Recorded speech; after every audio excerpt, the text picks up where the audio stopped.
Warning: our YouTube channel and its videos may contain scenes, language, and content that may not be appropriate for all audiences. These videos include surveillance footage, undercover pursuit of suspects, actual police and rescue operations, and fearless confrontations. If you do not approve of the content, please do not watch our videos. If you wish to continue, we strongly advise that you proceed with caution. Viewers' discretion is advised. Ang mga durobo naglipa na kahit saan, matalas ang mata sa mabibiktima.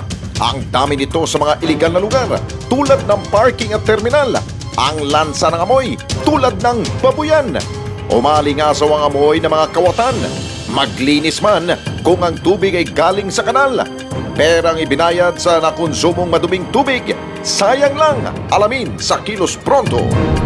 Kahapon mga ka-KP, binalikan natin lahat ng mga reklamo at sumbong ng mga kababayan natin sa mga OFW. Ating bibigyan pansin at tinugunan. Ngayon gabi, Alex, muli natin tunghayan ang mga problema sa mga komunidad. Maliit man yan o malaking sumbong, hindi natin ito pinalalagpas at bibigyan natin ng aksyon. Tama ka dyan, Ben. Unahin po natin dyan yung modus ng mga parking attendant dyan po sa may sidewalk po ng Quiapo Church.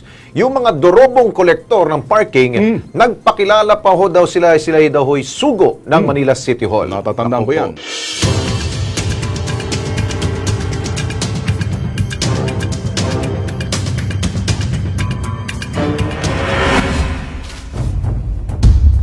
Sa Facebook account ng Kilos Pronto, isang motoristang nagpadala ng kanyang reklamo. Ang kanyang sumbong, ang illegal na parking sa sidewalk ng Quiapo Church sa halagang 20 pesos.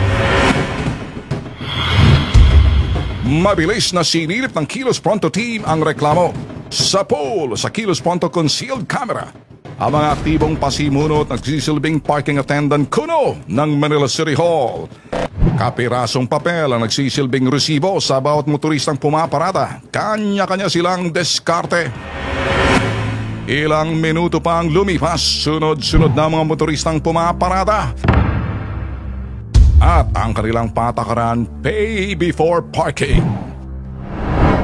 Kaya naman ang mga hausyaw na parking attendant na ito, abalang-abala sa pangongolekta. Walang tigil sa pagkumpas ng kanilang mga kamay para kunin ang mga bayad na 20 pesos. Dahil business as usual ang racket nila, kapalmok silang nagtawag pa ng iba ng mga motoristang para pumarada. Habang ang police community precinct sa lugar na abot tanaw lang ang kanilang operasyon, alayat ang nakikita. Pag nag-park dyan, kuya, ilang oras? Kahit ilang oras, basta ang bayad ng 20. Ano yan, kuya, kayo na din nagbabantay dyan sa mga motor? Sabagay, sa City Hall naman tong parking na to, ano? Dito, hindi may hawak yun. May parking din ba dyan sa labas? Ay, wala na. Kasi nagawa ng sinuwa. Nagagalit yung MMDA, pinatawulan na. Pero dati meron. Dati City Hall. Kaya naman Kilos Prontong nakipag-ugnay ng KP o Kilos Pronto sa tanggapan ng Manila Traffic and Parking Bureau.